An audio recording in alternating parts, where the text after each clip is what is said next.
Well, hi everyone, and welcome back to Closing the Gap, a social justice podcast. My name is Tania, And I'm Adriana. and this podcast is all about social justice, as the podcast is titled. It's about addressing social injustices, inequalities, gaps, as we call them, and how we can take action individually and collectively in order to address them. And in that space, how we can find healing as well, because we feel like action and healing go hand in hand so we can create the better future that respects everyone, treats everyone equally, that we want to aspire towards.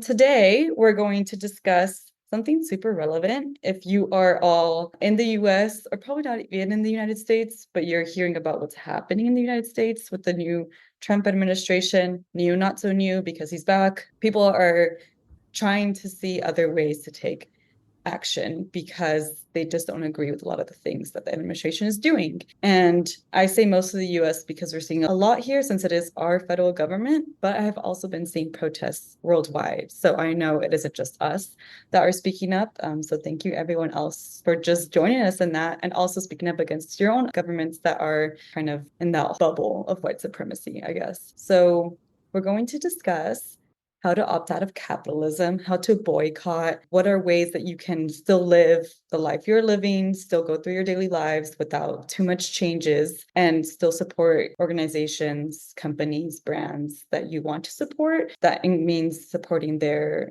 labor rights, their guidelines for sustainability, their guidelines for employee protection, and how they give back to the community, all those good things that brands we love do, and the ones that we don't do. So that's what we're going to talk about today. Yes, it's a very relevant topic. Really, we wanted to focus this episode on reminding us on the power that we do have and what we're able to exercise and how to combat everything that we disagree with this current administration. I mean, a lot of us can agree that there's a lot going on, and this is really just an opportunity to take back the power and show that we don't agree with not only Trump, but so many of the corporations that are taking part in a lot of these unjust and oppressive ways of functioning.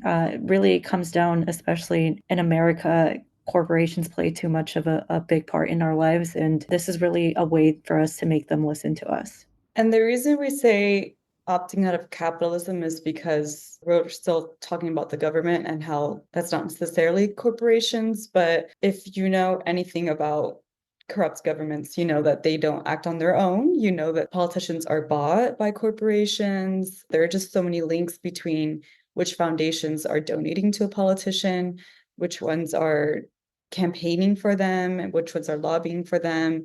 And then how once those politicians are in the spaces where those corporations want them to be, they then use them to pass laws that benefit those corporations. And so it's just this vicious cycle of, hey, I want this to get done, so I'm going to put you in this position, and then you're going to get it done because I put you in that position.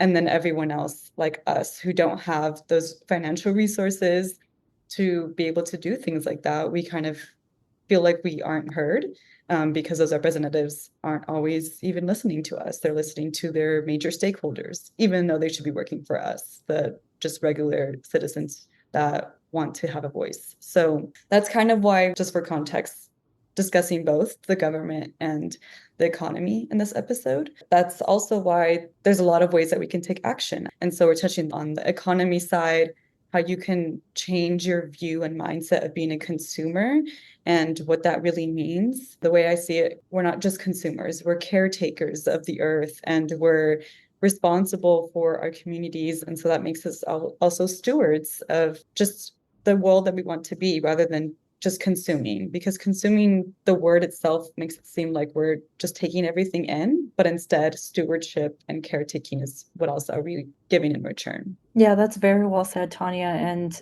I will say one kind of silver lining, and I feel like you'd agree about everything that has been going on with Trump. And at times it's kind of shocking to see how explicit and direct the approaches are. But at the same time, now we know we have faces to our quote unquote enemies and who are profiting off of, again, these oppressive systems. But just understanding that, hey, if you show us what your morals are and how they go against us and how really they hurt our society, we're not going to continue to fund you or support you as you don't support us. So really encouraging everyone to take note, look at what our corporations are standing for. And they've even showed us who has been supporting DEI. We know where to point the finger, quote unquote. Yeah, exactly. You just look up who to boycott in 2025, you will see blogs and articles of the companies that are being boycotted. And these are from major news sites as well. This is a very well-known movement happening. It's amazing how we've been able to come into solidarity, come into an understanding, and really use our dollar where we want. We've touched about that before with sustainable fashion in a past episode, how we want to fund the companies that are helping employees and moving them up, and also using materials and sourcing them responsibly. And so this is kind of just an extension to that as well. But yeah, I agree. That's definitely a silver lining, that just because there is a government in place that we don't agree with doesn't mean we're helpless, and doesn't mean that that is the end all and this is doomsday. It means that we just need to maybe get more organized. That's what we're seeing that's happening right now. And boycotting is working. I feel like another issue with boycotting, or another thing that comes up with, is, oh, well, these corporations are huge, massive. How can I my little dollars help move this along if this corporation will keep going on without me? I will say this is going to be a slow process. We are not going to, topple any corporation overnight. We're just not. It'd be very hard, and that's okay. We don't have to necessarily do that. I think the point that we all come together and slowly each person understands. Right now, maybe let's just say I was a huge Starbucks drinker. I'm not, but let's just say I was. And then Adriana told me, hey, by the way, did you know that Starbucks is funding Israel and Israel is hurting Palestine? And I'm like, you know what? I didn't know. I will cancel my membership and I won't go to Starbucks anymore. That's already moving towards the tipping point. And once we get to that tipping point, where enough people in that area realize, I don't want to support this store anymore, that store closes down. And Starbucks have been closing down across everywhere where they've been. Yes, there's still many more, but that doesn't mean that we're not creating some change that will then lead to bigger change. And so boycotting really does work. Absolutely. And it's so nice to see again that it just showcases how important collective action is. It means a lot. It's how our mass movements get attention and how we're heard and listened to. And it kind of does build community. I know you mentioned now with the example of Starbucks, it was a lot on pro-Palestine boycott list, in support and solidarity. There's been what's called the BDS movement, which is boycott, divest, and sanction. I will not lie, it can feel overwhelming at times because there is a lot of, unfortunately, brands and companies on the list, but it's nice to know that, someone came together and created this list to make it as an easy reference. And it's just all about holding these companies accountable. And yes, to Tanya's point, it takes time. Any kind of change takes time, but as long as we continue to remember and hold these companies accountable, it's only a matter of time before the change is brought. And I guess that's kind of where the power of social media can also come into play. That's how I became aware of the BDS movement. And it's just being able to, again, find that community and see, okay, what is the communities I follow and the morals I follow, what are they recommending that I stray away from, and why? A lot of these companies that are on these boycott lists have a history. It's not what they've been doing wrong is nothing new. There's plenty of companies that we'll go over later in the episode that have a history of hurting us in so many different ways, whether it's, as Tania brought up, hurting their employees, hurting the environment. It's remembering, keeping track of that history and understanding these companies are smart enough. They have the resources. It shouldn't come to a surprise to them that the malpractices that they're taking part of. Yeah, there's a lot in there that I want to emphasize. One, I do agree that individual change is not, I wouldn't say it's not easy, but it does take effort. It takes intention. If you have a habit of going to Target and that's just your go-to store, and then you realize you don't want to go there anymore, you do have to actively think of, okay, what are my alternatives now? And let's say for a store like Target, where you go for your groceries, your clothes, your home goods, like it has so many things that you can go there for. And so it does cover a lot of stuff. You have to then think of, oh, now I need a clothing brand. Now I need a grocery store. Now I need to probably find multiple alternatives for that one store. And so it does take intention. I'm not going to say you just wake up the next day and you'll know where to go. It might take some research. It might take some asking around, and that requires patience. I mean, I've been doing it myself a lot in my household, where my partner and I were boycotting Dole and Chiquita bananas because Dole is harming Hawaii by just ravaging the land. And Chiquita has harmed a lot of Latin American countries by hurting their employees. In Colombia, where my family's from, they've even incited a lot of violence. And maybe we can get into more details on more corporations at another time. But essentially, we're boycotting those two companies. And so I realized that one of the grocery stores we like to go to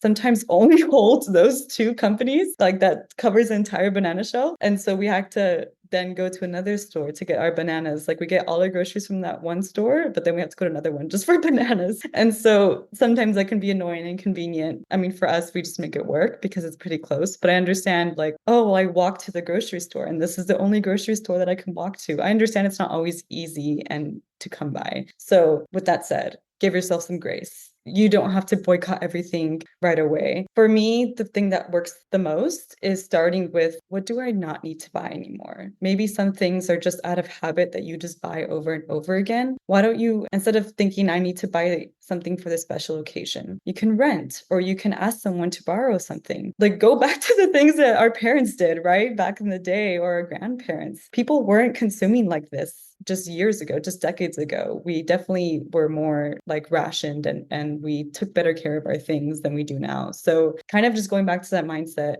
first ask myself, do I even need to buy this? And if so, then where can I go first without buying, without spending money? Is there a mutual aid group around me? Can the library let me use it? Anything like that around you? Or can I repair or upcycle or reuse something first? And then if not, okay, now what alternative store am I going to go to? So, like I said, it's going to be a journey. I've started boycotting things, I think years ago, maybe 4 years ago, and I'm still learning to this day what new companies I need to boycott. There's just so many out there. And there are also so many more small businesses that you don't know about. And I think that's the beauty of it. I'm constantly learning about new businesses that I'm like, wow, I love what they're doing. I didn't know about them. I wouldn't have if I didn't take the time to research. So it also just opens a whole new world of possibilities that you may not have had otherwise. Absolutely. And I mean, I think that really sums up a point of to why this episode is called Opting Out of Capitalism, because to your point, sometimes the things that we buy are due to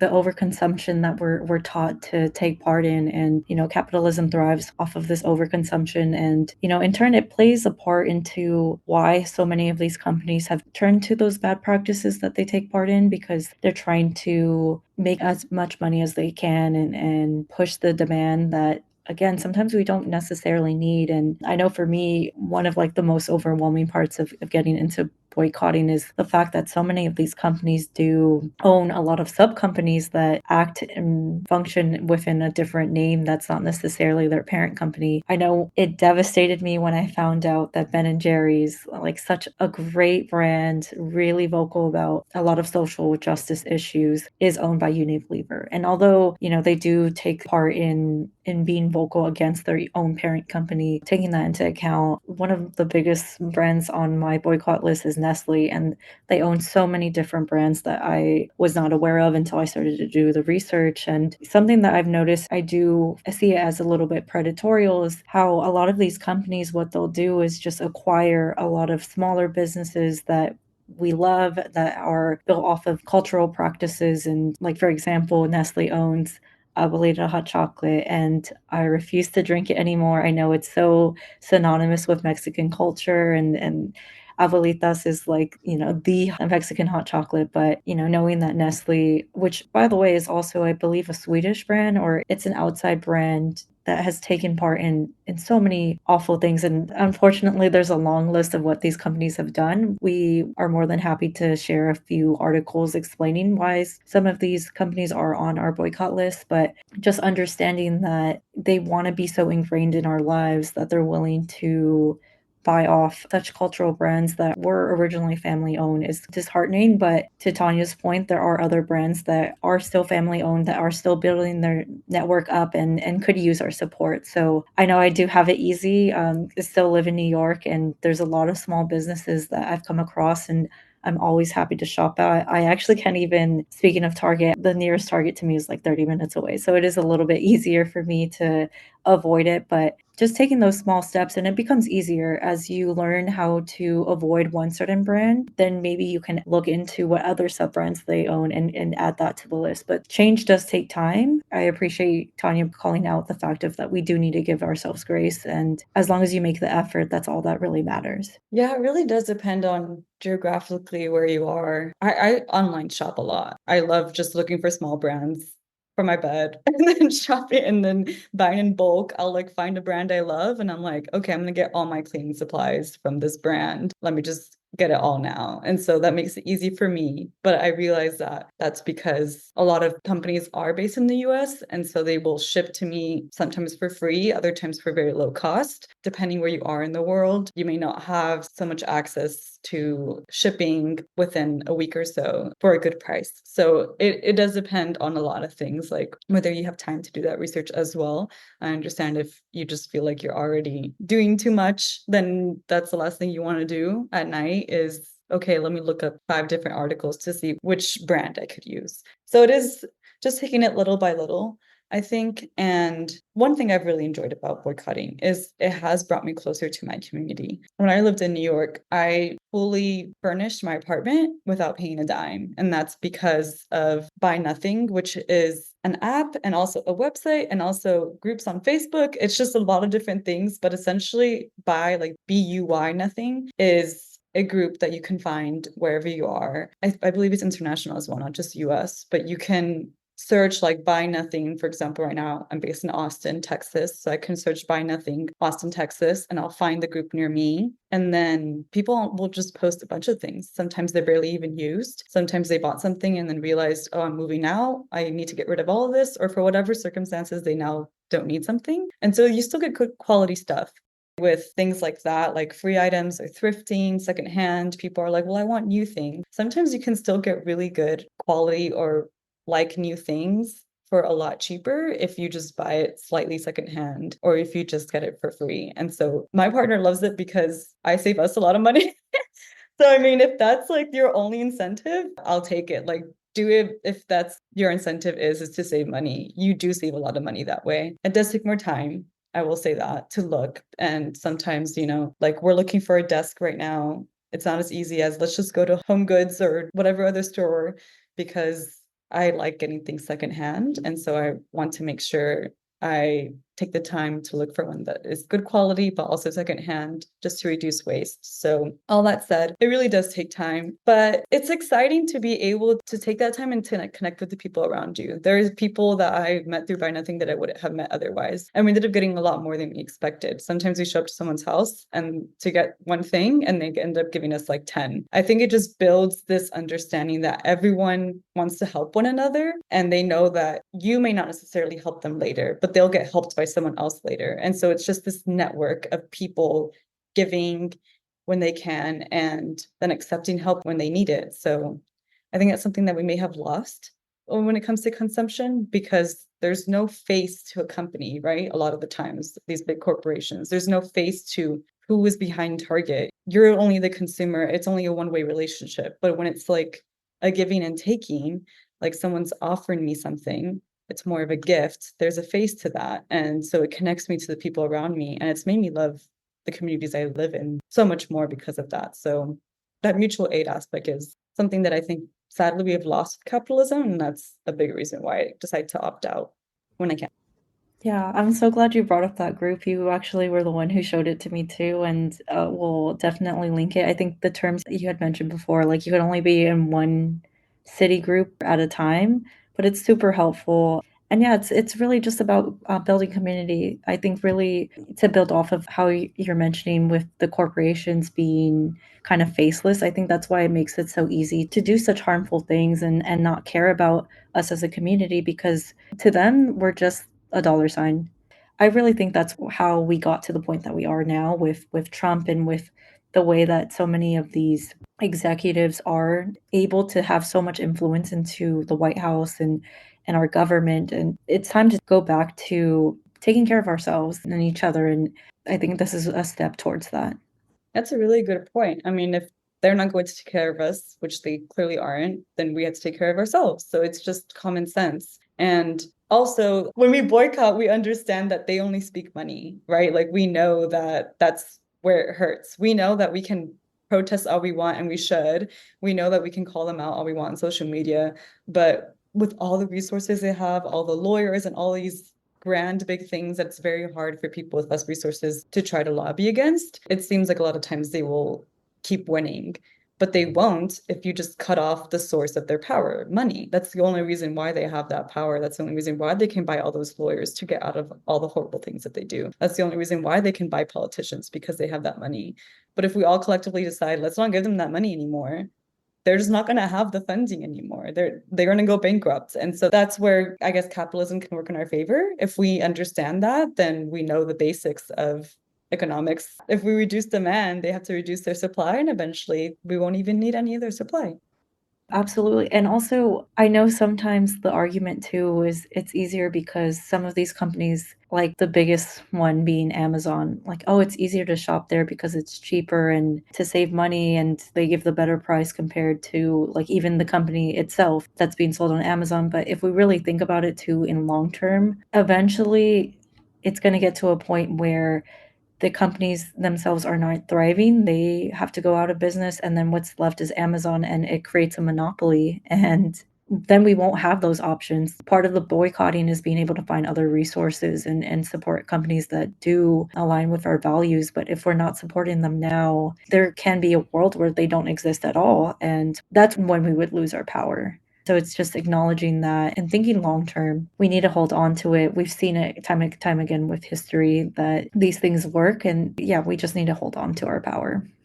Yeah, I mean, I know a lot of people in my orbit who have tried to either open businesses and had to close, who have businesses right now, small family businesses, and are really struggling. And so part of it is because of that, because people are just going to the big brand names that they already know. They don't want to think twice about where they shop. And so they just automatically go there. But if you know of anyone in your life that has a small business, I mean, that should give you at least somewhat of a motivation to support other people like them, because it is hard. My parents have a small business. It's hard. I grew up in a household where it was like, well, if we don't grow this business or if we don't at least keep it stable, none of us are going to eat. Like we are talking about people's livelihoods when we talk about small family businesses, whereas corporations are just talking about profit and more for people who don't need more profit, that they're already very well off. You don't have to worry about their livelihoods. They'll be fine.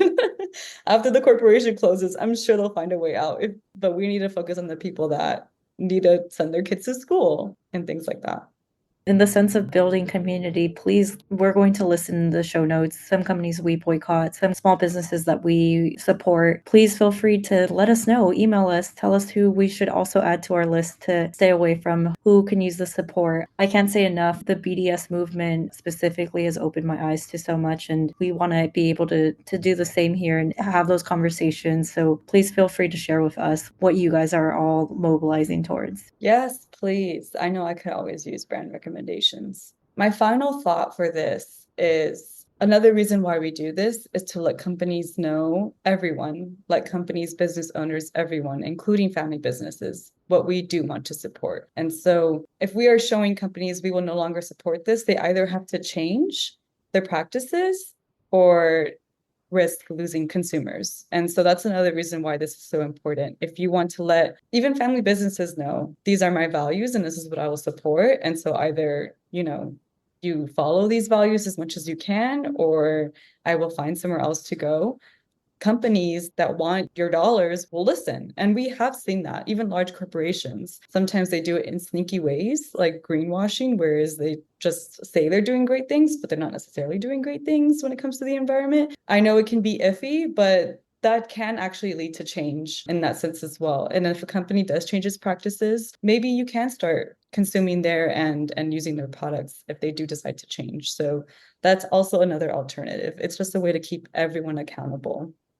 No, totally. And we've seen the companies, to your point, who have greenwash, who have rainbow wash, especially with everything going on with the backpedal on DE&I. And again, it's a matter of just taking note and remembering and just knowing the accountability is for a lifetime. There's certain companies I know, Tania, you're right. Like some companies can change and maybe you will be able to support them afterwards. But there are some companies on my list that I can acknowledge completely that I'll never go back to them. They've just taken part in really awful things. And it's just remembering that so that we set the standard as well. Because new companies are going to come about and they need to know that regardless of whatever name you have, as consumers, we're not going to stand for it. It worked in the civil rights movement, bus boycotts, it's worked before, and other movements. It'll keep working. It looks different now with online shopping, I think, but boycotts definitely work. And so, yes, let us know if you are already boycotting some of these companies. If you're not, let us know if you decide to after this.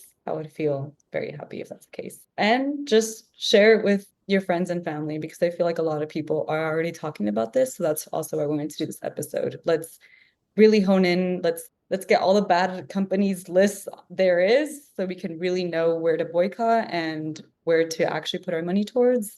And I'm sure in a year or so we'll see a huge difference in all these companies' numbers.